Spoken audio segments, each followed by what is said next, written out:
Here we go, you guys. Paranormal into the night on the Late Late Horror Show.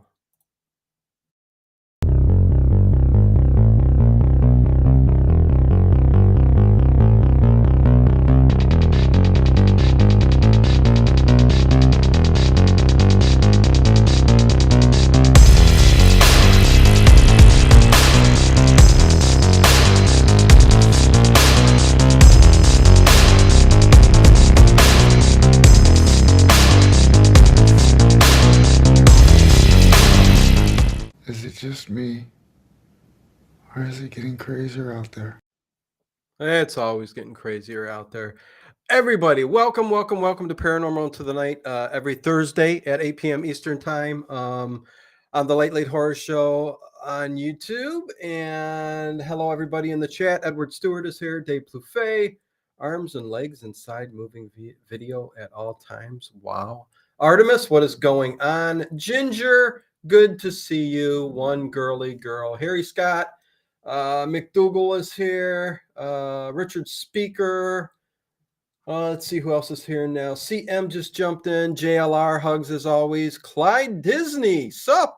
How you doing, Clyde? It's been a while. I was looking for your message. You said you had something to send me, and I never got a hold of any messages. So, anyways, Edward Stewart. Good to see you here. So yeah, we have Sandy or Sandra Justine Wells, but I'll be calling her Sandy. Hey, Derby girl, what is going on? Nice to see you in here. I think I missed you late last night, Derby girl. But good to see you in here. Paul P. Christman, yay, I'm on time for a change. Ta-da! Tracy Asteria, hello everyone. Hey Tracy, good to see you. So yeah, we got quite the guest. She's been in the field for a long time. Clyde Disney, I've been sick. Sorry to hear about that. Hopefully everything goes well for you. But yeah, I'm gonna bring her right on. She's been in the field for a long time, and she's got a lot to talk about. She's diving into a lot of different things. From she does her own paranormal investigation for many years, and we will talk about that. I want to know what she's seen, what she's heard, what she's caught, all of that good stuff. But make sure you guys check out all the descriptions. She's got links down in the description for her Facebook pages or YouTube pages, all that good stuff. Sacredpedia. I'm going to ask her about that. But yeah, going to be a good show, and let's bring her in. Hey, Sandy, how are you doing? Hi, how you doing? I'm doing good. I'll mention it again. I like that backdrop there. Nice and colorful. Yeah, it's Very kind of cool. folded in half. But yeah. Oh, is it? Okay. Mhm. So it's double that. Yes. Nice. WWM is here too. Nice to see you. So yeah, greeted everybody there. Lloyd of Liverpool, UK. Good to see you too, man. Anyways, Sandy, where to begin? I guess we can start because you deal with a lot of different things, from paranormal to, you're a psychic medium. You do feel things. You're probably an empath too. You've done all the paranormal investigations. So what I want you to do is kind of start from the very beginning where it all started. Wow. And we could start with your psychic abilities and stuff like that, like how young you were when all of that really started. Okay. Because I think I heard something about a near-death experience when you were younger. I mean, I don't know if that's Yes. when it all started, but Yes. okay, that's when it started then, huh? Yeah. Okay. I had a near-death experience when I was 5 years old. I was in the hospital with double pneumonia, and I basically passed away. I had a guide take me to the other side, and seemed like I was there a long time, but in reality, in our time frame, it wasn't really that long. After that, about a month after I did get healed, and after I got out of the hospital, about a month later. Oh well, hold on, Sandy. Yeah. If you were taken somewhere for a near-death experience, I need to know what it Okay. was like, and Okay. I mean, I know it was a long time ago, but what did you experience, and what happened there, Well, if you remember? Oh, I remember. I Okay. don't remember. Yeah. I don't remember all of it, but I do Okay. remember some of it. Okay. Well, let's see. A guide or angel came to retrieve my soul. Took me through what most people talk about, a dark tunnel with a light at the end, which was what I could remember was like a pinpoint at first, and then it grew as we got closer. And once I got there, it was like walking in tones, like you were kind of wrapped in these sounds, almost like a choir, like a music, but it wasn't. I can't really explain that part, but it was like music, but it wasn't music. It was just like this vibrational tone that you felt like you were wrapped in a blanket. And I don't know if that was because I was not supposed to be there to protect me or to protect my soul, or whether that's just the way it is when you're there. Right. Um, I got taken. I saw buildings. I saw everything was luminescent, like it glowed. Everything glowed, and you could see through. It was kind of like looking through everything, but it being a solid building or whatever. Um, But got all taken. illuminated, Yeah, like a yeah, glow system. Okay. yeah. It was like the lady that. Well, she is now. I found out later that she's my guide, so that's why she came to get me. Okay. Um, And so she took me into this building, and the doors on the building were looked like copper, real shiny, and you know. And we walked down this hallway that was infinite. I swear there was no end to it, and there were like doors on each side, and you could see through the walls and the door, but you couldn't. It was like if you touched it, it was solid. You know. Okay. Um, But you so couldn't see anything in the doorways, huh? As no, you you walked could by them? see different things inside the rooms, but I was more, paying attention to where I was going than what was on the side of me. Um, Anything that you noticed, like, that was strange as you were walking by through the doors and yeah, 9 foot beings. I mean, like okay. huge beings, like angels. I would consider them angels because they had wings literally down to the floor. I mean, from their shoulders to the floor. They were huge. Okay, because yeah, there was a story on Art Bell, and I know you probably have heard of Art Bell. I mean, you've been in the paranormal field forever, but he had a girl who had a near death experience. I forget if her name was Sarah, but I forget. She had kind of a bad experience with the Hmm. near death experience, but she talks of being taken to a long hallway where there were doors and literally like rooms, like they would open them up, Hmm. and each room would be infinite, with Yes. different beings and Hmm. different, like one even was like, they showed her it, opened the door and it just felt like hell. There was screaming, torturing sounds, stuff like that. So you saying that kind of brung back that story. Yeah.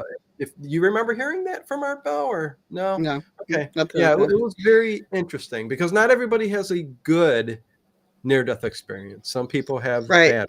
So Well, and there's a reason for that, and I can, but I won't go yeah. into that right now. But anyway, so we get to this one door, and and she opens it up, and um, inside the room was like a garden. It looked like a garden to me. You Mhm. know those cement benches you see like in parks, and they're kind of curved, like a half moon shaped. Right. There was a center of the room, and those those were all around, like in a circle, and I saw this man sitting, and in the room was also these 9 foot beings. I would say, like I said, angels. It's the best way I can describe them. Wings? They had wings? Oh yeah, Okay. big big wings. um, and I think my sense of them would be like archangels. The Okay. big. Fallen Um, angels, whatever, yeah. yeah, and so we went Did to you the watch the Senate. series Midnight Mass? No, I haven't seen that. Okay, you gotta watch that. It's a very interesting. It's this kind of vampire, fallen angel type thing going on, their story arc. But Dave Plouffe did ask too, did Sandy have a choice to go or not? Or did it just seem natural for her to go with the guide? I just trusted and I went. Okay. Okay. Yeah. Okay. So anyway, so we get to the center of the room and there's a man sitting on the bench and he's got long white hair and a long white beard. And I don't know if he presented himself this way because it would make me feel more comfortable. I don't know. Didn't get into that with him, but his name was Eli. And he told me that he was on the Galactic Council and he was a watcher. And I'm getting goosebumps. We're getting into aliens now, pretty much. It was like, kind of different, but we're all part of that. I mean, it's like, we're basically starseeds anyway. So right. Okay. So anyway, so he sat me on his lap, and it was really strange, because you don't think of being, as being a soul to be able to do something like that. I've been thinking about this for years and years, just being a paranormal investigator, you do that. You think about everything. Yeah. So anyway, so we talked and he told me different things. A lot of it I don't remember. I just remember him telling me that that he sat on the right hand. He was kind of like he was a big guy, like big, like Jesus and God, he was like right on the right hand of God. And that the reason that I was there was to experience this so that I could share it with people. And he told me that when I came back that I had to go back, and that when I came back, I would have to, I was here to do a specific purpose. And that was to help as many people as I could to understand that they have nothing to fear, that sin is part of our, our life contract that we have to fulfill while we're here. Whether we do good deeds or bad deeds, you're still going back to where we came from, So there is basically no hell. It's kind of an illusion to, like, on Earth, when all these bad things happen and people do bad things and everything, or you have a lot of challenges in your life, that kind of thing. That's your hell. You're going. Well, that's kind of what I figured too. Yeah. Throughout life, growing up, I'm like, hey, the things you go through just living in this flesh, it's kind of a hell of its own in many ways. Some people don't get to think of it that way because some are living the good life, but they still go through their own hell though. Because in many ways, even if you have everything, you have nothing, because if you're not good in here, right, then you don't, you're going to live your own certain hell inside, so. Okay. But anyway, so we talked, and I don't know, I can't even tell you for how long, but it seemed like forever, like we sat and chatted about life and all kinds of stuff, but I don't remember specifics because he told me I wouldn't. I would remember certain things to relate to people here in Earth or on Earth. And so I went, my guide took me back, placed me back in my body. She healed me and then was gone. I mean, it was like one of those, things. And yeah, it was an interesting experience. Well, I would say so. Yeah. I mean, so beautiful. I mean, I got to see the Hall of Records, the Hall of Souls. They're Hall of Souls. Yes. What did that look like? Well, I mean, I didn't get to go in them. I just saw them, the buildings. Okay. I mean, she pointed them out before we got to where we went. I don't know what the building was that I went into. I don't think she ever really told me. But it was huge. Tell you that much. Kind of like marble looking, but not marble. I don't know, some kind of weird material. And I don't know why I missed the Hall of Souls in research or anything like that. But what is the Hall of Souls? I mean, It's a place where where souls go. You know about quantum physics is that we weren't okay. We're created in God's image or whatever, but we can't ever be destroyed. Our soul can never be destroyed. It can be hurt, damaged, but it can't be destroyed. So every soul that's there creates their own life contract if they choose to come to Earth and live out one life for many lives. But you have to go through a certain every moment, every detail about your life is wrote out, and it's placed in the oh god, I can't even remember. My mind's going blank here. The archives, life archives, basically, and it's placed there until we come back, and then it's kind of like you hear about the life review. You have to go. You have to go through that. Okay. If you've had a damaged life, like you had cancer or whatever in this lifetime, then you have to go and be healed. In the Hall of Healing is basically what it's called. So okay. Oh no, got it. Very interesting. I haven't heard that. Oh, you're getting some messages there, I think, Sandy. Huh? Yeah, I'm getting some notifications going, bing, bing, bing. But that's okay. Hopefully, they don't keep up. That's okay. Oh, Akashic Records. Thank you, Chris W. There you go. It just went out of my head. So yeah. I'm getting older. I can't help it. Dave says, fascinating. Was this like a location on Earth, heaven? Was it solid ground? To me, it was. Yeah. But everybody I was looking at, the souls that were kind of wandering around and standing in circles and talking to one another, but there was never any mouth movement. It was always telepathic. Okay. So we come here, we're so limited, on what we can do, that when you go there, it's like, wow, and I tried to tell my parents about it. My family was very religious, so I tried to tell them about it. They wouldn't listen to me, and so they just said, okay, honey, it's okay, you just had a dream or whatever. Okay, yeah, that's fine. And I never told anybody until I was like 18. So what I could do. And that brings you to you kind of started to have abilities after that happened, which is usually the case. So my first experience is what caused this whole thing. I'm telling you. I was out in the yard. I think it was like I just turned 6 because I was almost 6 when I went in the hospital, and so I just turned 6, and I was sitting out in the yard. I think it was after school, I'm pretty sure, or maybe it was a Saturday. I can't remember what day it was, but I just know I wasn't in school. Right. And so I was out in the yard by the big oak tree, sitting there playing with my Barbie dolls and whatever.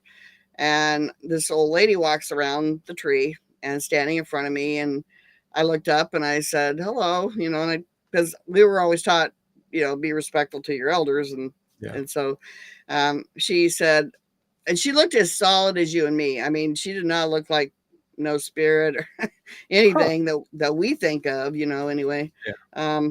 And so she asked if I could do a favor for her. And I said, I guess, yeah. And so across the street, she wanted me to go across the street and deliver a message to the woman who lived there, which my parents know. I was 6 years old, not supposed to go across the street, of course, but by myself. And so I said, sure, I can do that. And she told me the message, and I walked over and I knocked on her door, and I said, and she answered the door. I can't remember her name, Mrs. Johnson, I think. And she said, so what are you doing over here across the street without your mom? And I said, well, I have a message for you from that lady over there. And I kind of pointed towards the oak tree. And she looked, and I looked, and there was nobody there. And she said, well, what's the message? I said, she said, the ring that the ring that you've been looking for is in a shoebox with a bunch of papers stuck in the back of the back bedroom, top of the closet, way in the back on the shelf. And she goes, who told you that? And I said, some lady named Agnes. I said she was an older woman, and I kind of described her a little bit, and her face, her mouth just dropped, and she turned white as a ghost. And I said, that was my message. I got to go home now, And she said, don't. She said, how dare you? I mean, she just started yelling at me because her mother had just died 2 years before. And her mother was Agnes, I presume. Agnes. Yeah. Okay. And so Agnes, I will never forget. And I think she still hangs out with me once in a while. But anyway, so I ran back across the street. I grabbed my dolls and I ran inside, and I get to the kitchen door and I hear the phone ringing, so I hear my mom answer it. And she said, oh, hi, Miss, I can't remember her first name. But she goes, she did what? And I go, uh-oh. I'm thinking to myself, uh-oh, I'm in trouble, because I wasn't supposed to go across the street. So yeah. My mom turns around, and she had this way of looking at you, and you knew that you were in trouble without her saying a word. So I had parents like that too. So yeah. So she turns around kind of slowly and looks at me and points her finger at me and says, don't move. Oh, okay, Mom. So she gets off the phone. She's kind of chewing my butt a little bit. But the lady did tell her, I'll get to that in a second. But anyway, so she gets off the phone and she kind of yelling at me, why'd you go across the street? You're not supposed to, blah, blah, blah, blah. I said, well, this old lady came up and said that she needed a message delivered, and she wasn't able to do it herself, and, all this stuff. And my mom goes, you know what? Go to your room. You're going to wait till your dad gets home. He'll take care of this. I said, oh, great. Oh, boy. She had a way of doing that too. Wait till your dad gets home. Because that was the punisher, but of course he never really punished me. I was the youngest, so I was kind of the baby of the family. But so about a week later, the lady told my mom that she had found the box and the ring exactly where I said it had been, or where it was supposed to be. Wow. And so, did that change your opinion of your mom? Well, my mom kind of asked me, how did you know that? And I said, well, the lady told me. I said, how would I know that, But I didn't know it was a ghost. I didn't have any clue it was a ghost or a spirit, So that was the funny part. My dad said it was solid, so I mean, how can a kid tell the difference? So right. And so, and after that, I swear to you, that woman, that spirit, told every spirit that was hanging out that I could see them and I could talk to them and whatever. Because I swear, every night there was at least one or two spirits that would show up and kind of tap on my foot or stand in the doorway and stare at me, which I really hated. I hated that so much. And it scared me. I was a kid, Yeah. And a lot of them would come to me in their death form, which was really scary. It's kind of like, I was going to ask you that. Okay. How they looked when they died, so that was really scary. And by the time I was 7, I was so sick again because I wasn't sleeping. I wasn't eating right. My iron levels had dropped. I mean, I was on iron medicine. This is what they called it back then. I don't know what they call it now, but it was this liquid stuff I had to take every day. It was nasty. Yeah. And then, I finally, one night I said, okay, I'm trying to go to sleep. And all of a sudden I get a tap on my foot and there's this man standing there. And then he sits down on the end of my bed. And I just went off. I mean, I just went off, just went crazy. I was so tired and so frustrated with all of it, and my sisters woke up. We slept in the same room. My sisters woke up and my mom and dad comes running into the room. What is wrong with you? And my mom and dad, of course, were just saying, oh, it's just, you're just dreaming. You're having nightmares, whatever. And so that was the point where I decided not to say anything about anything that I experienced. And it was hard because I was a kid, Yeah. And I asked God, start holding it all in. Yeah. I asked God, please don't. I don't want to see them like that. If you're going to let me see them, that's fine. But I do not want to see them in that scary way, because it was too debilitating to myself as a Yeah. child. And yeah. Is that a common experience that children or people who see spirits or entities end up seeing them in that form? Well, I've talked to a lot of different psychics that have said, yes, it did happen to them when they were younger like that. Hmm. But I think we have a choice. We have a choice in everything that we do in life. So we Okay. have a choice whether how we want them to present themselves to us. And I just ask that they stay away from me at night, and don't present yourself as something scary, because I won't pay any attention to you. So Yeah. it was my choice to do that. I don't know how many people have experienced that, but I've Hmm. talked to several people that have. And So how many of the like was just like regular kids? I mean, were some of them you could see through? Were most of them solid? Uh, it varied. I mean, some okay. came in, like I had this one guy, he used to come all the time. He'd stand in my doorway. He was in shadow form. He Okay. wasn't scary or anything. It just, I didn't like him standing there staring at me, All and right. Yeah. he wasn't communicating with me. He wasn't, I had kids come and play with me in my room. I mean, it was, and my sister came home one time, and I'm sitting there talking to myself or whatever. And she goes, who are you talking to? And I said, nobody, nobody.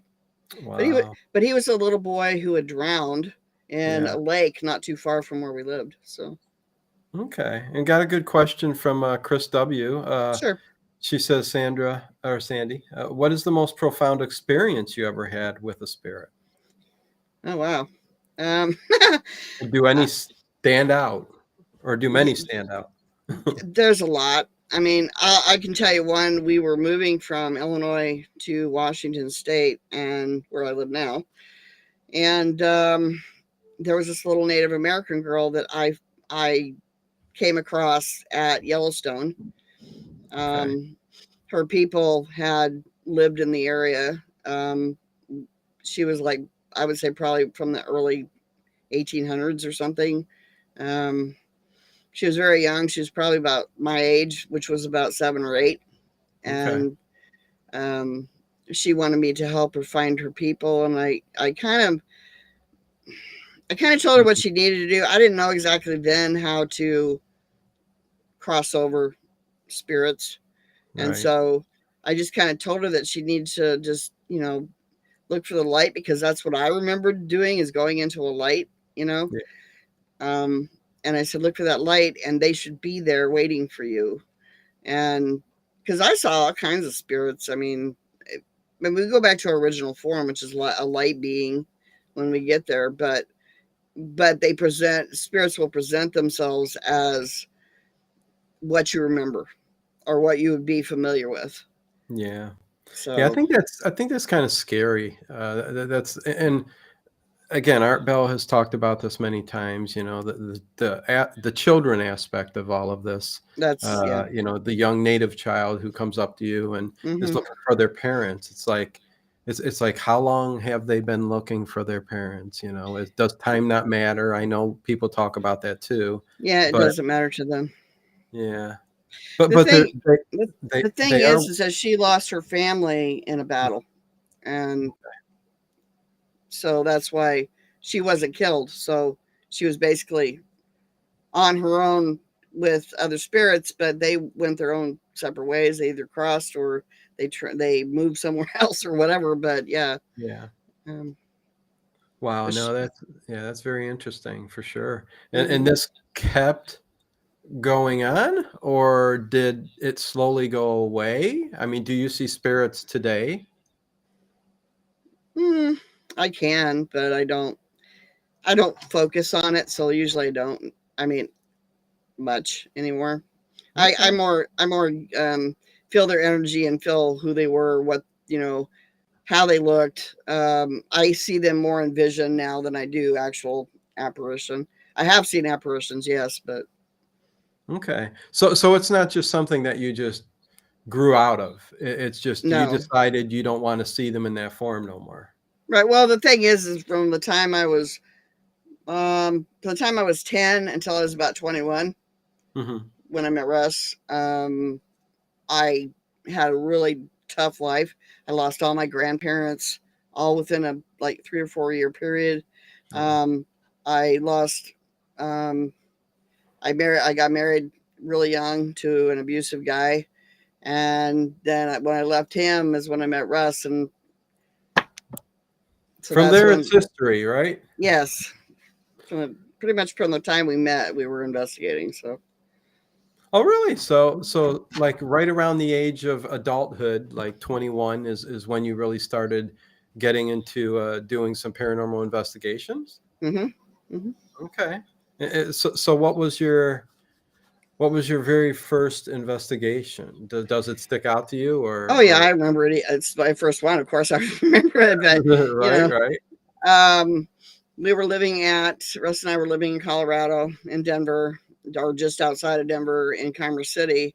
And we were staying in a studio, kind of like a studio apartment, kind of motel. Okay. And so we were, made a lot of friends there, and we had a good time while we were there. It was a fun place to live. But I think it was the manager and her husband were telling us that the place was haunted. And I said, oh, wow, how cool. Because, I had kind of given up on the whole talking to spirits at that time, until then. Yeah. And then, so Russ and I decided, well, we went to the library, read as many books as we could on how to investigate and all that stuff. Hans Holzer, his book called Ghosts, we read that one. Gotcha. Read some other stuff. There wasn't a whole lot of books on it back then, which was 1980 or 81, somewhere in there. Okay.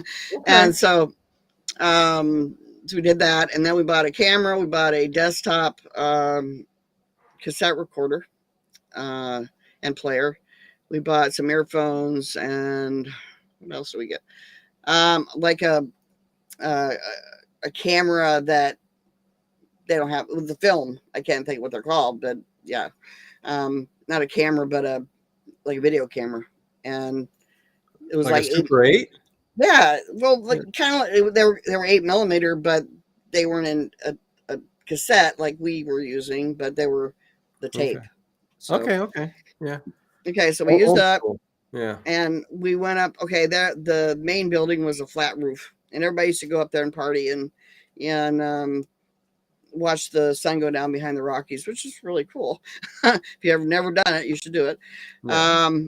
And then so Russ and I went up there one night, sat some chairs up there. We just sat down and said, okay, how do we want to do this? And we just started taking photos, and I was talking to the spirit and saying, okay, we've been told that you were here. What had happened was, I can give you the backstory real quick. Sure.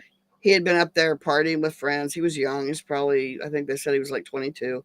And he got drunk, and it was a 3-story building. So he fell onto the parking lot below and broke his neck, and he died. And so he was stuck there. I mean, because he didn't know what to do. So we had a conversation, and we did get some EVPs, and which was really exciting. I mean, the first time you do it and the first time you get EVPs is very exciting, because it's this breakthrough, And so, so that was our first investigation, and I got him to cross, actually, because he just didn't want to be there. He wanted to be with his grandparents on the other side, so his parents were still alive, apparently. And he'd been kind of going between there and his parents' home, trying to get them to talk to him, but they didn't see him or hear him or whatever. So, yeah. Okay. Let me jump back real quick, because I forgot to ask you. Sure. Growing up during all the young years there, was it all humans that you seen, human spirits, or did you ever witness or see anything that was like dark, different, something like that? No, they were all human spirits. Yeah. Okay. See, Here's the thing about psychics. Well, at least in my case, Mm-hmm. I will not accept them into my space, Mm-hmm. so I don't communicate with them. I protect myself very strongly, and then I just don't connect. I mean, yes, I feel their energy very strongly, but it's not that I don't allow them in my bubble, so to speak. So I Yeah. just, that's my choice, not, I don't know about Okay. other people, but my choice. Yeah. Okay, but interesting that you didn't really see anything different other than the shadow figure of a man. But Yeah, I've seen a yeah, lot. I've seen a lot of shadows, and I've seen some strange stuff, which we can get into later. But, yeah, no, definitely. yeah, but I got a question real quick from Tracy. sure. She says, I know this is early in the conversation, but do you still sense messages and energy from other people, and do you offer readings of any kind to the public? And towards the end of this, she's going to do a couple readings for a couple people with her tarot. I do So tarot. Yeah. yeah, so stay tuned for that. She's gonna towards the end of the show, we'll do maybe a few, maybe like Mm, 5 or so. yeah. But yeah, I mean, I think you do still sense messages and energy from other people, right? Yeah. Oh, yeah. I'm an empath, and I'm more of I would say more now, because more of an energy reader, energy medium than I Yeah. am, because I don't really see them except in visions anymore. Mhm. It's kind of like a slideshow, you know. They Yeah. give me certain pictures, and like when we go investigate, I am taking all the pieces of the history and what they're representing to me, and put Mhm. it together into a whole puzzle, so to speak. Does that make Yeah. sense? Oh Yeah. yeah. No. Definitely. You feel energy differently now, and Yes. so yeah, I got that. Hey Frank McLeod, what's going on? Hey, buddy. Uh Derby Girl, my daughter has been dabbling in tarot. Very cool. Okay. Very good. Um, yeah. So let's see. We can get into. We started talking about the paranormal investigations and how you Hmm. got into that and your first.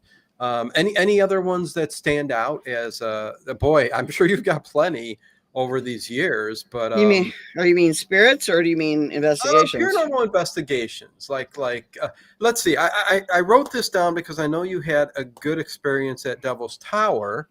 Hmm. So I know you have a story about that. If you want to Yeah. touch on that and talk about it. Okay. The town that Russ and I live in is a place called Concrete, Washington. Okay. It was a company town, where they had their own store. They had their, everything was right there for them. They didn't have to go anywhere. Um, and they used to have they made the cement here, and they had this grinding. The town of Concrete, if you're a paranormal investigator, you'll totally understand what I'm talking about. There is the whole town sits on not only limestone, but it also sits on minerals and crystals. And okay, now you know that energizes paranormal activity, or we know that it does. It also sits in the corner of two rivers. There's a river that goes this way, and then there's a river that comes in like this. So it's got its basically own water energy source. Okay. And so, yeah. Hmm. So we went up to Devil's Tower one night after an investigation in town, because we pretty much investigated the whole town. Got activity. I mean, that is a very haunted little town. If anybody wants to come up here and just check it out. And We've Devil's actually Tower is what? What is Devil's Tower? Devil's Tower is the old lime crushing plant. Okay. They would deliver lime up there, and they would take it through this process to make the cement with sand and whatever else they put in it. And so they would they would do that. Well, after they had gotten all the dams built up here, we have three different dams built up here Mhm. by this company, Portland. I think it was Portland Cement Company is what the name of it was. And so once that was done, the town kind of just dried up, and everybody moved out and moved on and whatever. And so, Yep. then people started going up to the old lime crushing plant and doing Ouija boards and rituals and you name it. It's been done up there, and they've released some pretty nasty stuff up there.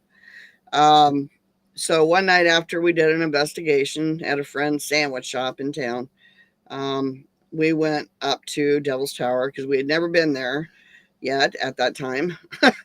And so we had to walk in to it probably about maybe about a quarter of a mile.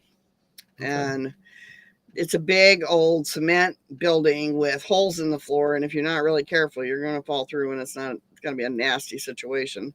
Right. But at the time they had, what do they call them? The old steel plates, like they put over roads sometimes, to keep you from, Gotcha. Okay. They have a bunch of those in there to cover up the holes that go down to the bottom floor. And so we're in there walking around, we're doing our investigator stuff, taking photos and video and, EVPs and all that. Mm-hmm. And so there was this one plate that was slid back just enough so it had like a triangle shape at the corner. Okay. It was big enough for you to like stick your hand down through and like take photos with a camera.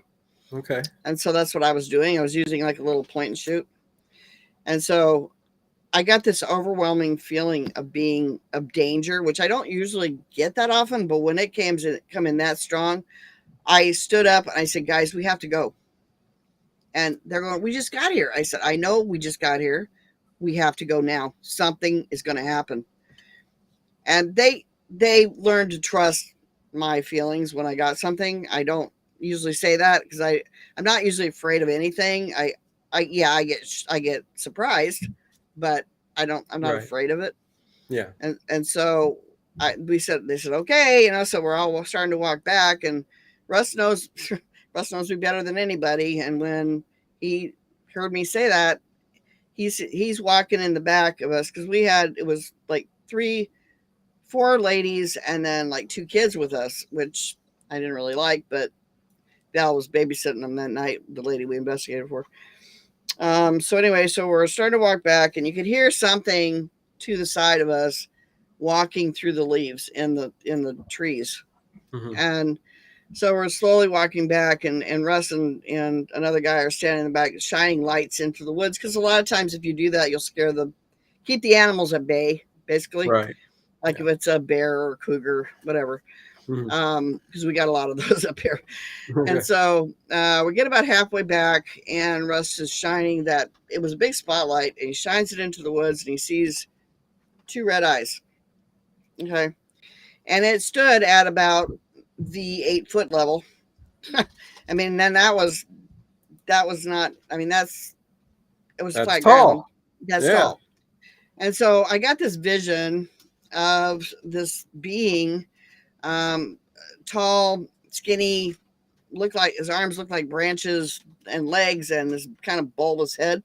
You would think alien, right? But it didn't look like what you would think, like the Greys or anything like that. It didn't have big eyes or anything. It was like these little slitty eyes and they were red.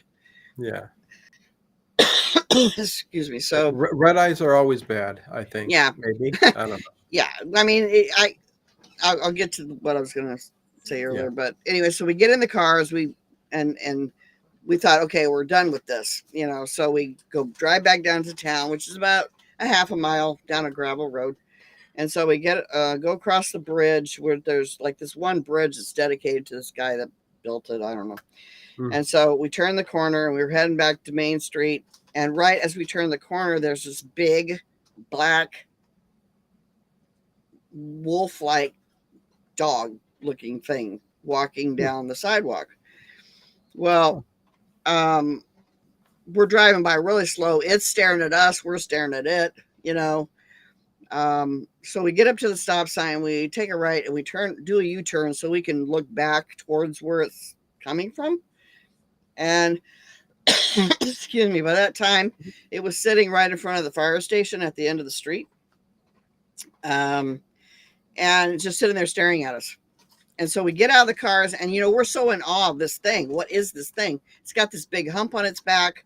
I would look at it more like a werewolf. Is what if I was going to think of anything to describe it as, like a werewolf, Yeah. And so we're looking at it, and then it all of a sudden it just gets up. And, you know, being investigators, how stupid were we? None of us took a picture. Oh, geez. I mean, no And video. you had cameras? Yes, right in our Oh, hands. boy. we were Well, so in we were so in awe of this thing. We didn't, and so yeah. it starts walking away, right? Mm. Well, we were doing, and all of a sudden it's just gone. It's just like, because we walked down there, it was gone. I mean, it was disappeared. Yeah. And so, what we think, what we believe, is because we were talking to some young Native American guys that were on a tour that we were doing uptown. Actually, it wasn't really a tour; it was more like a street investigation. Mm-hmm. Asked him what he thought of it because we had heard stories of Native Americans placing protective creatures on their land to protect, like, their cemeteries and whatever, because all that land up there was theirs. I mean, it was the Upper Skagit River tribe, all that up there. Yeah. And so he said yes. He said he had heard that his tribe would do that. And so we described this thing, and he says, you know, you probably ran into a shapeshifter. Yeah. He said they place. Sounds like it. Yeah. Yeah. He said they place these creatures there to protect what was theirs, you know, which is no longer theirs, obviously. First, I thought Bigfoot. You know, that in the woods when we were walking back, I thought Bigfoot, because we have those up here too. But it wasn't that. So, yeah, I mean, you said werewolf. I mean, was it that clear cut? Because now you said kind of Bigfoot. But well, what I first thought at first, before I even got the vision of the thing, was Bigfoot, because it was so big. Okay. You know. Okay. Yeah. And you could hear the steps. It was like crunch, crunch, crunch. It wasn't like a deer. Yeah. It wasn't like, you know, any bear I've ever seen. Yeah. Right. But you know, and there's tons of, my God, I can't even keep up with the questions, man. You know, somebody's asking, you know, does it look like a bear? You know, maybe it was a bear, but I think you know the difference between a bear and something like this. I've never seen an 8-foot bear when it stands up. Right. Well, never. They can get tall, but yeah, because we don't have grizzlies up here. We just have black bears. I mean, they're they're a little bit smaller, but and Russ is pretty good at measurements. So I would say when he says 8 foot, I believe him. You know. Yeah.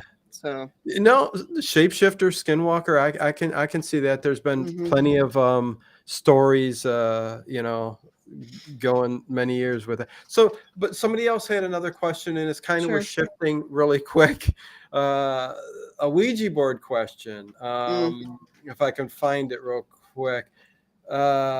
Tracy asks, question. Let's see. You mentioned Ouija boards. I have a friend that is very experienced with boards, but is looking to dispose of one in particular. Do you have any advice on the disposal, something that is safe?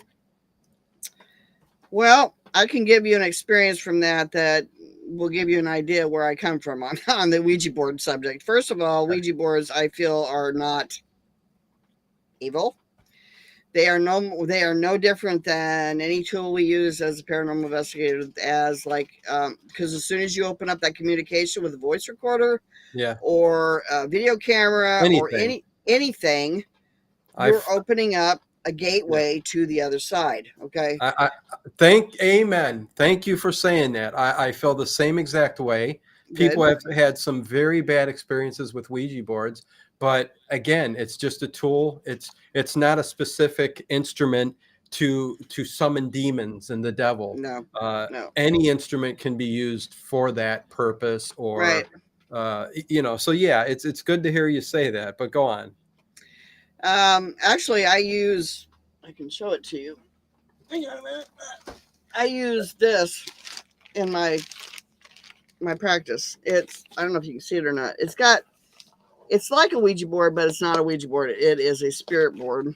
Okay. And it has the days of the week, the zodiac signs, what else? Yes, no question kind of thing.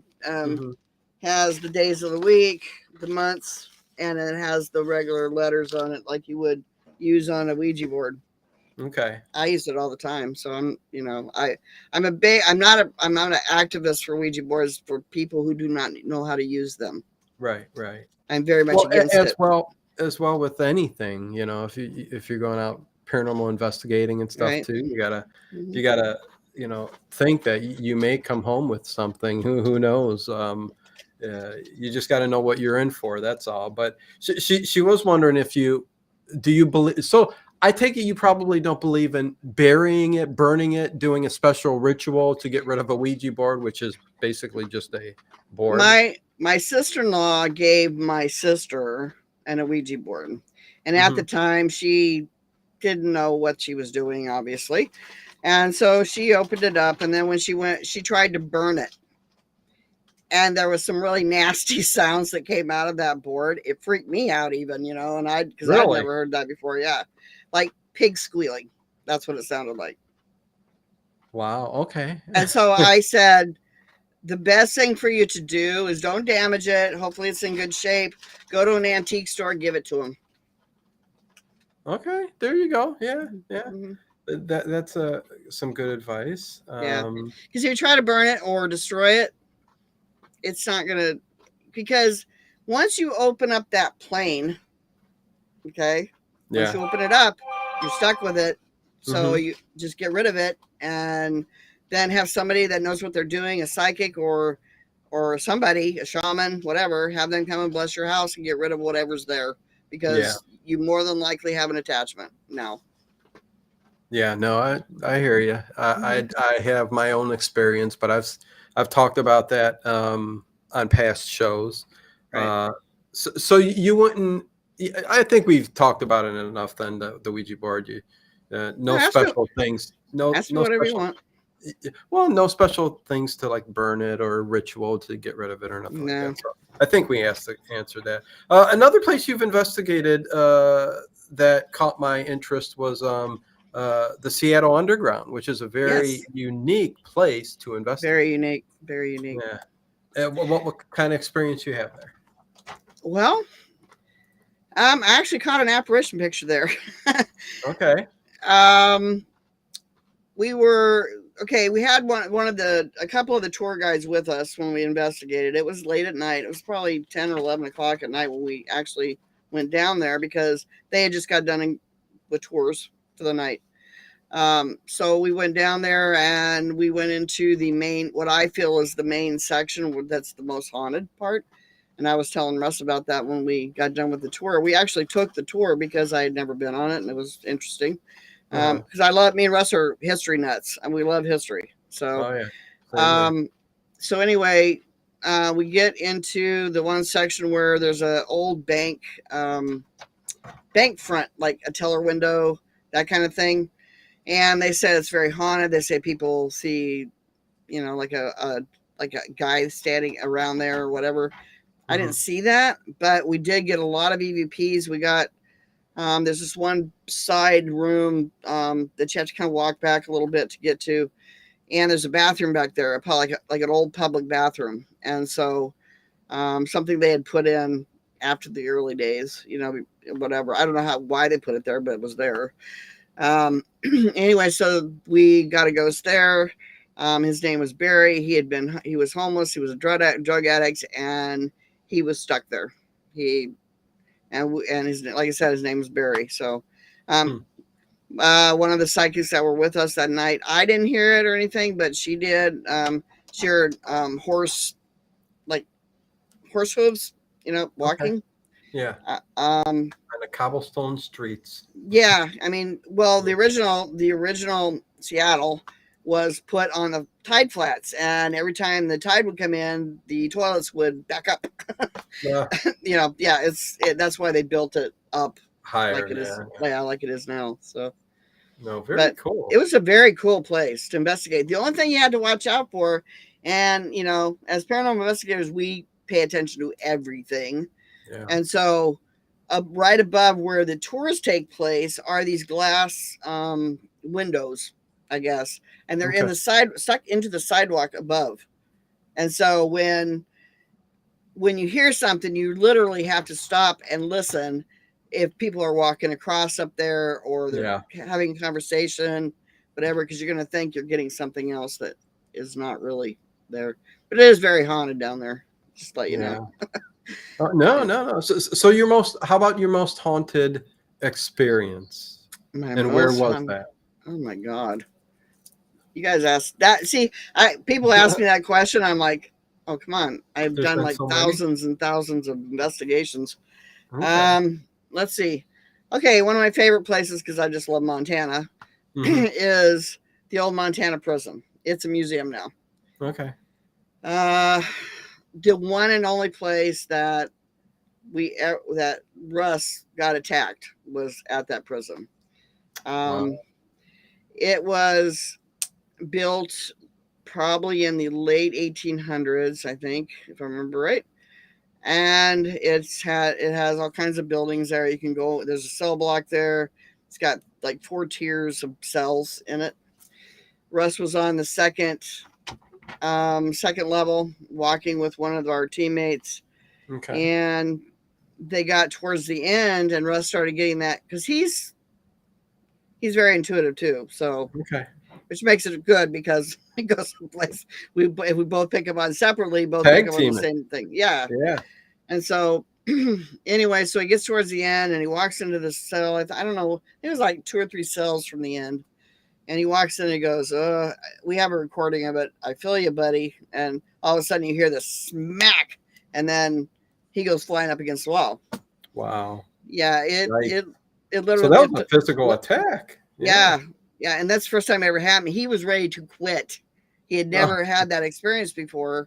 Yeah. And so it did. It scared him. And so that's some strong energy. Yeah. Yeah. They came out to as I was out with my team out in the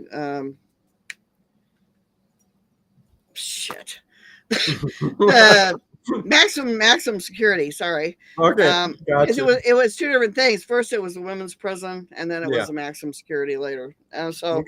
Anyway, so they came out and got me and said, "Sandy, Russ got attacked." I said, "What?" Because, like I said, it never happened before. And so I went running. Well, kind of running, but walk fast. I don't run. So walked up to the gift shop where he was with our couple other teammates. And he goes, "I'm not doing this anymore. I just got attacked. I'm not doing this anymore." I said, "Yes, you are." Because I'm not ready to quit, and you're my partner. You are not quitting. You're sticking with me. Yeah. Yeah. So I got him to go back into the cell block again with 2 or 3 people that were going to be right there with him. Yeah. And they did an EVP session. And one of the things that the EVP questions they asked was, "Did you mean to hurt me?" Mm-hmm. And it said yes. "Would you do it again?" Yes. And so Russ, it still had Russ a little shaken, but any names out of it or anything like that? Who it was, possibly? No. His feeling, his intuition was that it was a guard, and they had those nightstick things because you could hear it kind of cut the air on the on the recorder, like that noise, and then he got hit. So okay. Yeah. Okay. He ended up with a bruise across his chest from it. So. Oh, geez. Okay. Mm-hmm. Yeah. See, those are rare. Very, very rare. But very rare. You get enough energy. They can do some physical harm. And I got to say to you guys in the chat, man, gosh, you guys are something else. I love it. You guys are keeping me busy, man, with all the questions. And questions. I'm probably passing some of them up. It's going that quick, but I know I see 2 right here. Chris W asks, "Sandy, have you ever been into a home with spirit infestation?" Oh yeah. I figured that would be a yes. A few times, yeah. Okay. See, one thing about, let me explain this so I can kind of get it out so it makes sense. Okay. Okay, in my book that I'm writing, it's called The Paranormalist. And the reason I call it The Paranormalist is because I feel like paranormal investigator isn't big enough for what all the knowledge that Russ and I have gathered over the 42 years. I mean, yeah. So anyway, oh my God, I totally lost my train of thought. Come on. Oh my God, Sandy. Oh my God. Spirit infestation we were talking Thank about. you. Okay. Yeah. So when you get into a situation like that, it's like sometimes ghosts will come from someplace else. Obviously, a lot of people think, oh, they're stuck in one place, but no, that's not true. Yeah. They come and go as they please. And they can go to the accident site where they got killed, or they can go to their house and be there for a while. In a blink of an eye, they're just wherever. Yeah. Yeah. And so one investigation that we did was of a old house with numerous spirits in it. And actually, you know what? Let's that one. I have a better one. Okay, We did a place called the Oxford Saloon. This is Snohomish, Washington. Very, very haunted. Documented 7 different ghosts in that building in one night, no less. Wow. Extremely haunted. The upstairs used to be a brothel. The downstairs was an old, there was like a main floor bar, and then there was a downstairs bar. Yeah. A cop was killed on this place. Yeah, a cop was killed on the stairs. You can feel it if you're sensitive to it. Yeah, thank you. If you're sensitive to it, when you're walking down the stairs, Russ and I both pick up on it, as you feel the vibration or the energy of his death right there on the stairs. It's very, very weird. We got, let's see,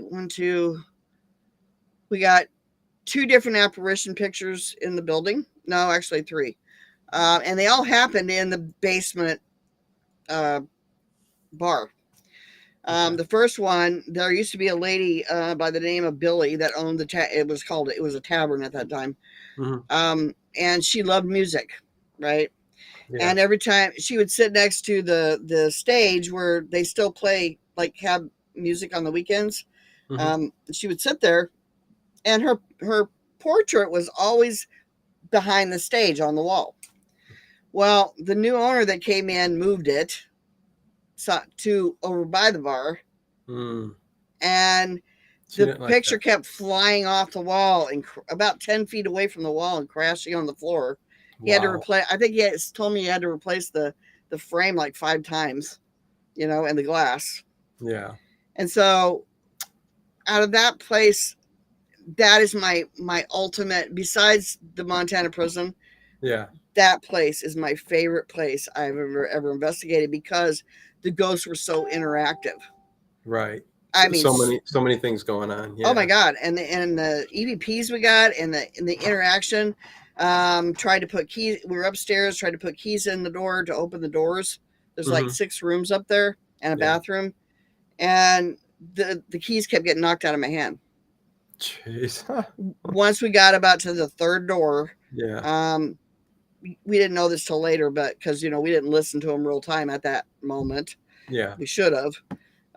But the EVP said, I knocked the keys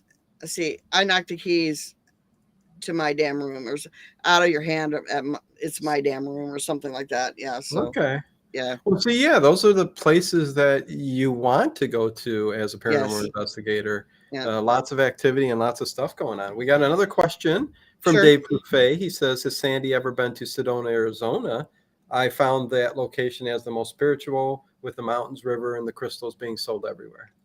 It is on my bucket list. I have not been there yet. I've been to Arizona several times, but I've never been there yet.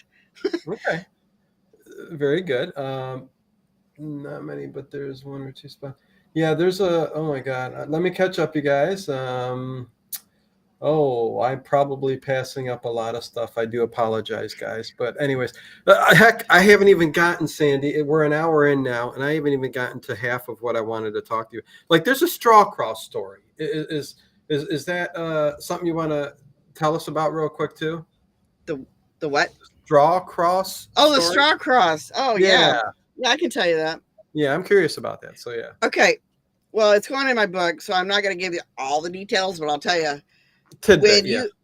When you find out that, or when you're out someplace investigating and you've looked at the place when you enter, You see the sign, you know, not expecting really anything to happen because it's a cemetery. Okay. And then you come back out, there's nobody been there except for you and someone else. And you find a a cross made out of straw on top of the memorial sign and leaning up against the bottom of the memorial sign. And there's nobody there except you two. Okay. And you've been like 100 feet away. Yeah. And it just appears. Okay. You don't want to, okay. So just, okay. No elaboration because it's going to be in her book. Okay. So, okay. Interesting. Just, I guess, well, let me ask you this. Should you be worried or should you be worried? About what? The straw cross, if you come across that. I took it back because we went to Alcatraz during the day. I had a rock thrown at me there, and it hit my foot. Well, I took that rock home with me, and weird stuff started happening around our house. So I sent it back to my friend in California, and they sent it back to Alcatraz. Wow. You have to be careful of haunted objects. Okay, no. Let's check out your book. I mean, again, you are an author, so you do have, I mean, you're a perfectionist. So some of the books you're not real happy with, but you told me, but I'm sure people would find them interesting anyways. But you can be found on Amazon. And yes. When is this book, The Paranormalist, supposed to come out? Okay, the first part is going to come out probably mid-August, I hope. Okay. Because I'm about halfway through it right now, so I'm hoping by August. Because I had to go back and rewrite some things. Like I told you, I'm a total perfectionist when it comes to my writing, and I didn't think I included what I needed to include to make sense to people. So, okay. And then the second one I want out by Halloween. So, because that's all ghost stories that Russ and I have experienced over the years. Oh, very cool. So just a full book on ghost stories. Yeah. Excellent. And Halloween, perfect time to that's what I thought. That out of there. Yeah. So did you want to do a couple readings for people? Yeah, let's do that. I'm trying to figure out how I would go about this. How about I write down a number, and the first person who puts the number can get a quick tarot reading. Yeah, you're going to get one card and then a clarification card. Yeah, so here, I wrote down a number. First person to type it in the chat, the correct number 1 through 10, gets the reading from Sandy. So go away. Here we go, you guys. Come on. Don't trust me? If you guys want a reading, come on. 4, not 4. 73. I said 1 through 10. Come on, you guys. 20. 4, not 4, not 3. Hey, I'm trying to make it fair. Let's see. Oh, come on, you guys aren't getting it yet. No, it's not. It's 1. Okay, next time it'll be 1 through 5. There we go. Aaron Sidorenko has it with 5. So there you go. It is 5 right there, as you guys see. So, all right, Aaron. Okay, give me just a second. Let me put him up on. It's warm in here. Okay, let's see. Let me put him up on the board here. Okay, there you go. All right. Hello, Aaron. Is there anything particular that you would like to know? Maybe type it in chat so Dino can see it. I'm going to give you one card. Unless, of course, the spirits want you to know more. He says woohoo, but yeah, I guess just okay. Yeah. What is it that? Oh, hang on. Anything that you want to hear, that you're interesting, a question or anything, Aaron, or a name or whatever. No, not a name. Yeah. Okay. what the spirits gave you. I don't know if you got a birthday coming up or an anniversary, whatever, some kind of celebration. You got the Three of Cups. You got a celebration with friendships, some kind of abundance, and some kind of connection to your community. You also got the Ace of Pentacles, which is growth and potential. I mean, maybe changing jobs or going to school and you're trying to improve your skills, whatever that case may be. And spiritual manifestation. So the more you think about something, the more you'll manifest it. Like if you're wanting to move or you have a new car or get a new car or whatever. Okay. Wait, I'm not done. Hang on, one more. Okay, go ahead. Well, everybody's like, holy crap, I want to play. It's not well, whatever. Is Goofy spirit haunting me? I don't think so. Is there a particular deck you I have like 15 decks, so. Okay, so you're all over the place. Okay. I don't use it anyway. I just grab the ones that they tell me to grab. Okay. Okay. I need one card, please, for Aaron.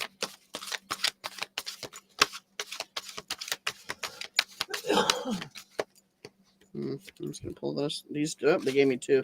Okay. It's telling you to be. It's the Badger Spirit. It's telling you to be bold and be fearless and bold. And the other one is, because we were talking about manifestations, is telling you, Lizard Spirit is telling you to dream the world into being. So manifest what you want.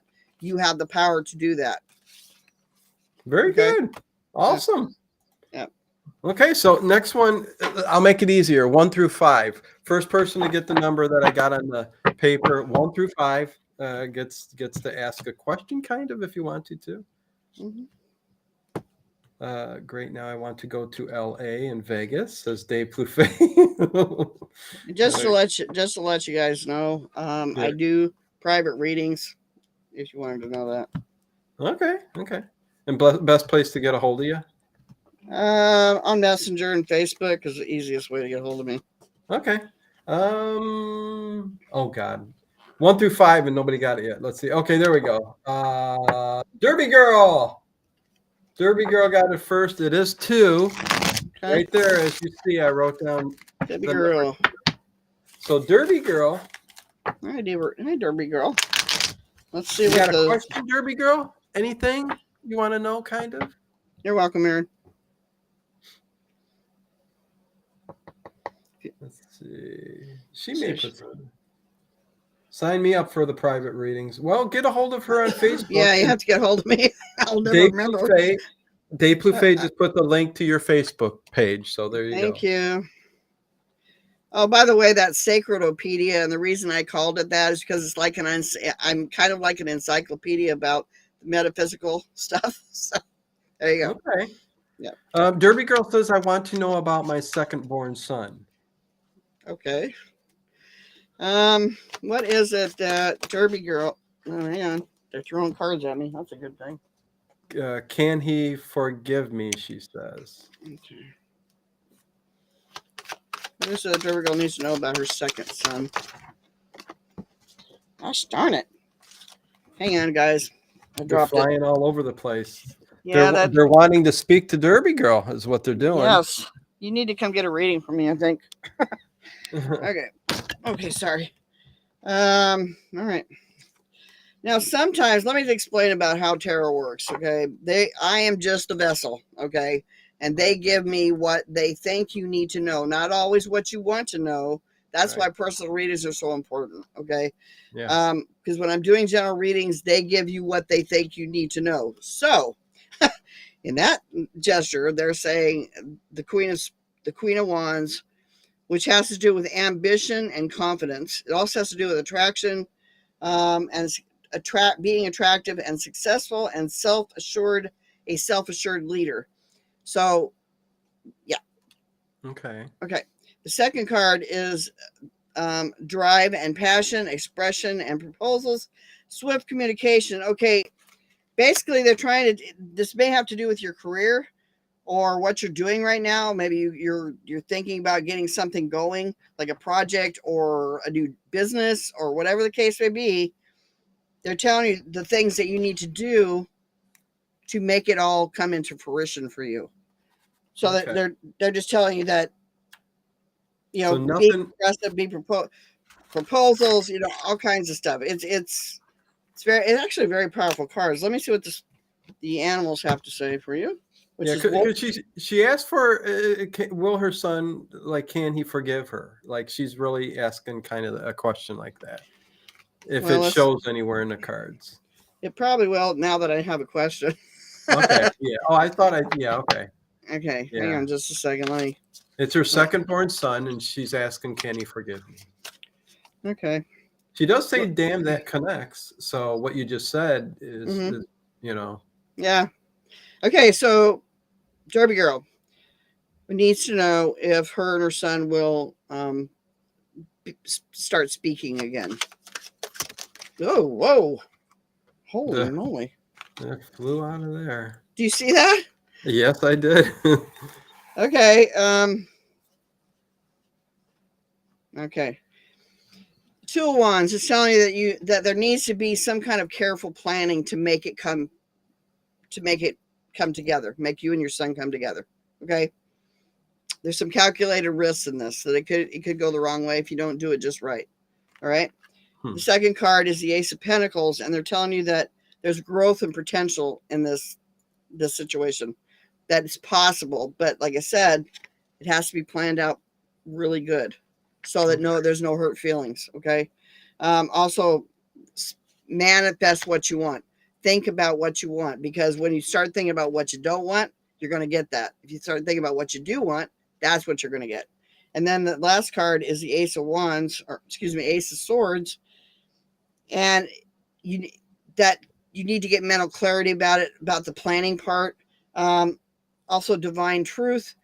Know what your truth is and allow him to know his truth, and then come together in a balanced communication. Okay. And then there'll be a victory and some wisdom that you'll learn from this, whatever the situation is. Okay. So. Excellent. No, that's very cool. Yeah. Hopefully that helps out a little bit there, Derby Girl. I hope it does. Yeah. We'll do two more. I think I said 5. So if that's fine with Sandy, we'll do 2 more. That's so fine. Are you kidding? I do this for 3 hours sometimes. Oh, geez. Okay. Yeah. So 1 through 5, pick a number. I wrote it down. Let's see who gets it first.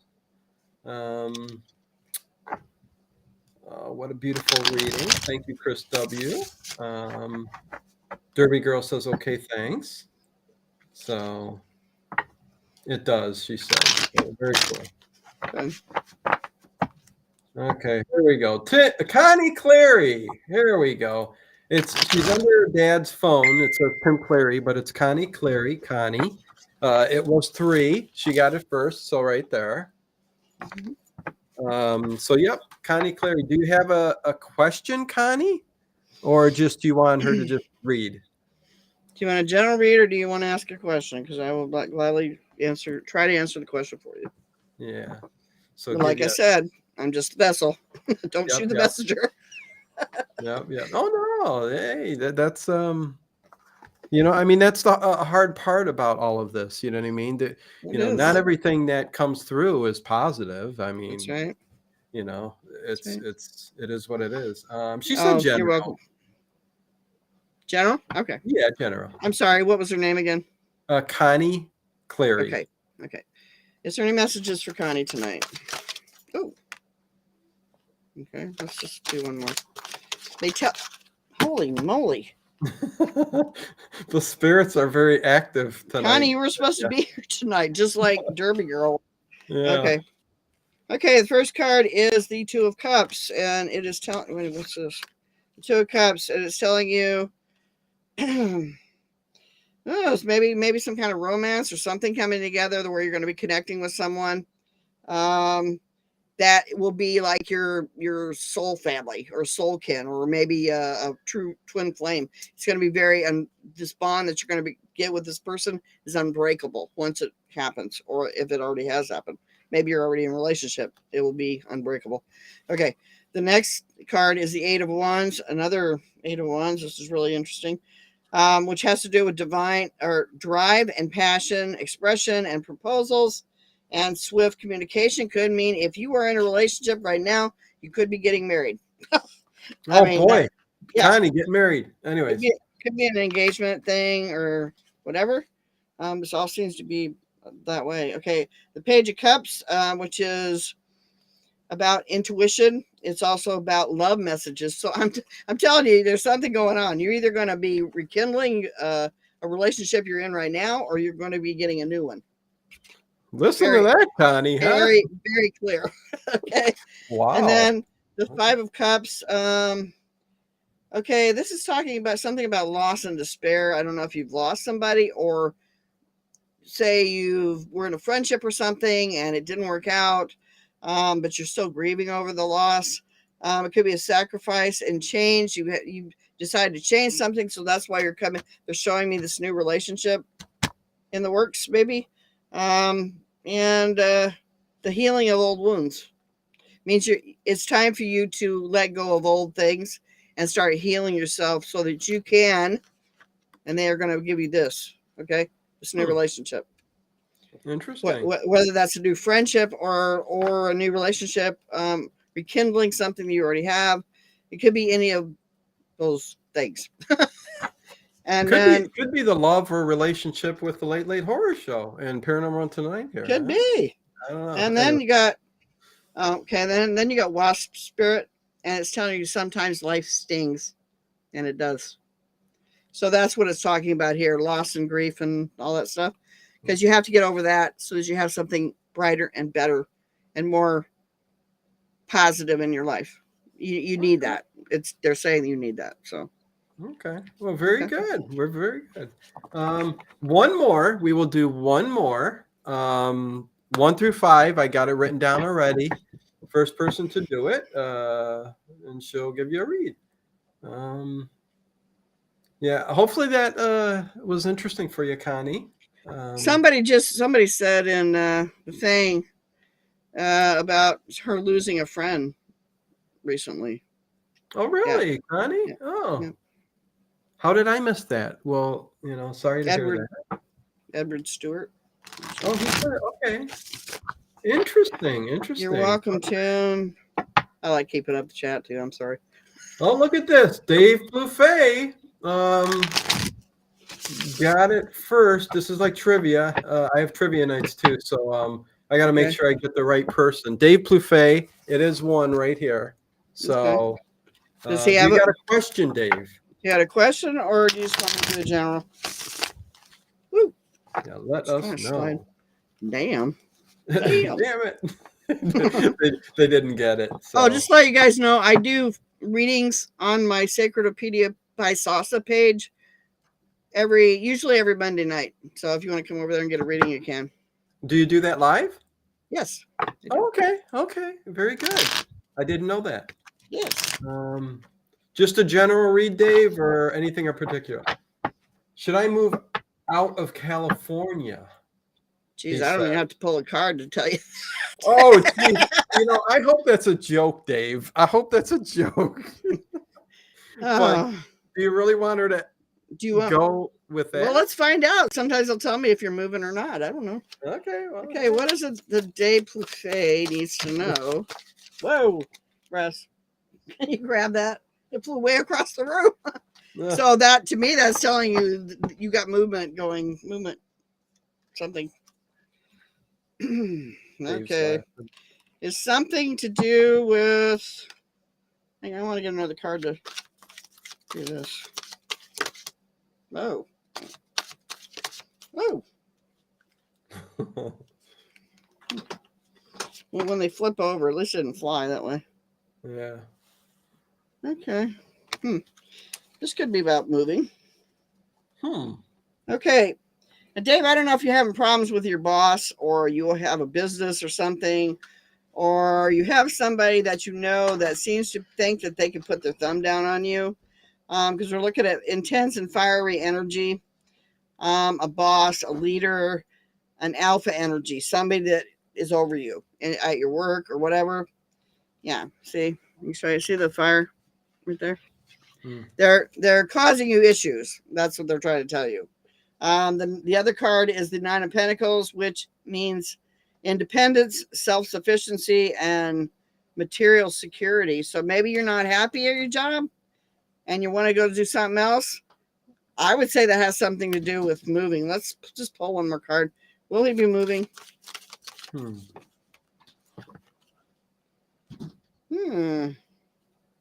don't know why that one flew out. It's something to do with it. Dude, are you intuitive? Because it popped out that you have an intuition. Maybe you're empathic or something, and something to do with love messages again. I don't know. Maybe if you quit the job you're in or something, and you get to a happier place in your life, which may be out of California if you were really serious about that. And then you find a place that you feel your finances are more secure, you feel more stable and stuff. And maybe if you're in a relationship right now, it might work out better for you, because I think this is causing a lot of stress for you. That's what I'm feeling. You're under some stress right now. Is the boss getting to you, Dave? No. He says he's thinking of moving to Kansas. So yeah, Kansas is a nice state. I've been there. Okay, then you have Dove Spirit. And you just said that you're thinking about moving, and you need to go someplace where you can be the peace in here, where you can be at peace, because you're not happy where you are, and it's affecting your relationships with different people. So, yeah. Clyde Disney says, "Come to Florida, all of you." Yeah, we'll make a whole happy commune here. I just moved back from Florida. No, thank you. Edward Stewart's in Florida, but anyways, yeah. I mean, it's happy. It's good for some people. I just don't care for it. So, too hot. Yeah. Well, thank you very much. I mean, I think that was awesome of you to do that. Got some stuff out there. Yeah, I have fun doing it. So, yeah. Yeah, no, that's I've always been interested in tarot, and Tracy did say she's going to be shooting you a message, because she's like that. But yeah, hit the page up if you guys are interested in something like that. But again, I don't think we're at like 9:30, so I will be getting ready for the next stream overnight. But this has been nice. This has been nice talking to you. And again, I don't think I've touched on even the tip of the iceberg on stuff we could have talked about, but maybe I'll have you back on again and talk about more of your stories. And I'm more than happy. Yeah, and I do appreciate it. And good luck with your books coming out towards Halloween. And yeah, Sandy, thank you very much for coming on with me. It was fun. I had a great time. Thank you. It was nice getting to know you a little bit here. We'll stay in touch. I will. Definitely. I will for sure. I'm pretty sure I'm subscribed to the page now on Facebook. Okay. So, well, next time you have me on, we'll have Russ on with us too, because he's quite the investigator himself. So yeah, I would have loved to have had both of you, but next time we'll definitely do that. Listen to his stories too. And you can corroborate him, right? Because both of you guys been together so long. So there you go. Yes, he's like my fill-in. He's like my fill-in guy. If I forget something, he'll remember it, or vice versa. So right, that's awful nice. Yeah. Thank you. Everybody's saying. Dave Blueface says thank you. You're very welcome. Cheers, Sandy. So yeah. Much love to you in the chat and everything. So until next time, Sandy, thank you very much, and I will let you go and finish up the show here. Okay. Bye, guys. Okay. Much love. Peace. Okay, so there you go. That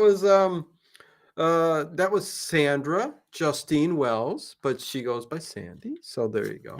I did that fair, right? Lift up the number and show you guys and all that good stuff. Please have her come back, Dino, says Connie Clary. Oh yeah. No, I didn't even hit the tip of the iceberg on all. I mean, she's got so many years of investigation and stuff like that definitely we have to have her back on. So definitely will. With that said, be sure you guys to check out all the links everywhere. They're in the description, pinned to the chat. Join the channel, the Patreon. We do have movie nights every Friday night and Sunday night at 8 p.m. I'm starting to sound like a broken record, but it is fun that we do. I do believe The Town That Dreaded Sundown is going to be the winner this week. I think we got one more day of voting on Patreon and the memberships. But yeah, I think it's The Town That Dreaded Sundown. That'll be fun. Address another issue, the internet and the shows just stopping in the middle of the night. I've got different internet now, okay? So it should not happen. If it happens again, because it has nothing to do with me. I can't deal with that, you know. But different internet company. If it happens again, then it might be the computer, but I don't think so. I think it's the internet company, and I changed back to what we had before. So I should be good. It should be good. So the stream tonight will start off with Johnny Dollars, and we will go from there. Let's see. What is the movie tomorrow? It says Dave Blue Fate. The Town That Dreaded Sundown, probably. It looks like it's in the lead on both YouTube's poll and the poll on Patreon. So I do believe that's going to be the movie. I hope so. Excellent movie. Let's see. I feel happy from so much fun. Chris W. Well, thank you. You guys are, what makes it. I've been so stressed out, you guys, over the streams overnight stopping in the middle of the night when I'm sleeping. I mean, it's so upsetting and so stressful. And I just hope you guys understand that and stick around, and it won't last forever. I mean, heck, I think I went a whole year without it ever stopping. It went 12 hours every night. But for some reason with the switch and cable companies, it's been doing that. And I do apologize, but it should be fixed. So Johnny Dollar, and we still got the last 6 episodes that have been posted in the past 3 nights in a row because of the problems. So anyways, there's that. And what did I have? I'm going to have some old time radio show trivia on Monday, just for the heck of it.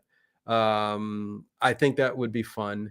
And of course, trivia night on Saturday. So movie night tomorrow, trivia night on Saturday night, Monday, old time radio trivia. And then by next week, we're going to have the debut of Kelsey with her series on horror and horror books. So that's going to be an interesting series on its own, and more stuff coming. So there you go. And I believe The Mummy and the Monkey is on Wednesday night at 8 p.m. Eastern time. If you haven't gone over there and subscribed yet, The Mummy and the Monkey right here on YouTube. But Wednesday, we will be talking to Janet, the Mummy, James, the Monkey, and we will have fun because we were both raised in the same city, and we talk about the same Superhost, the host, horror hosts, Goulardi, and we kind of all love the same kind of old retro movies, Mystery Science Theater type stuff. So it'll be a fun chat.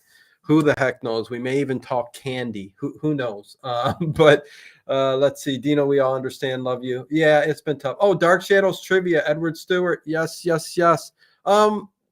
Let me look real quick. Is that okay?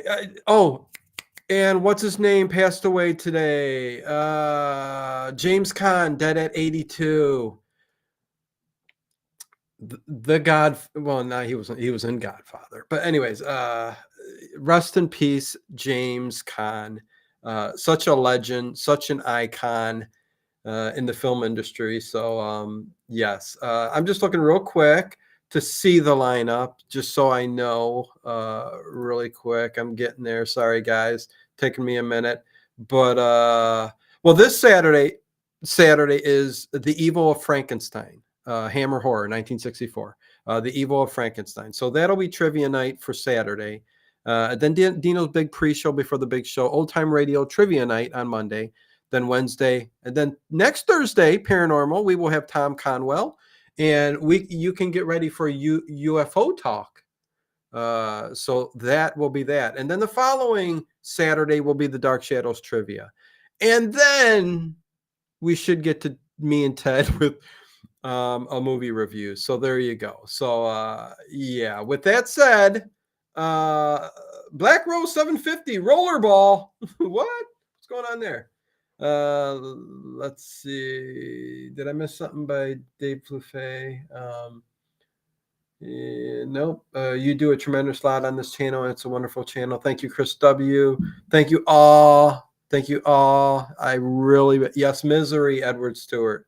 Rollerball. That, yeah, yes. You guys are naming movies. Can't wait, Dino. I thank them for introducing me to you, Dino. Connie Clary. Thank you, Connie Clary.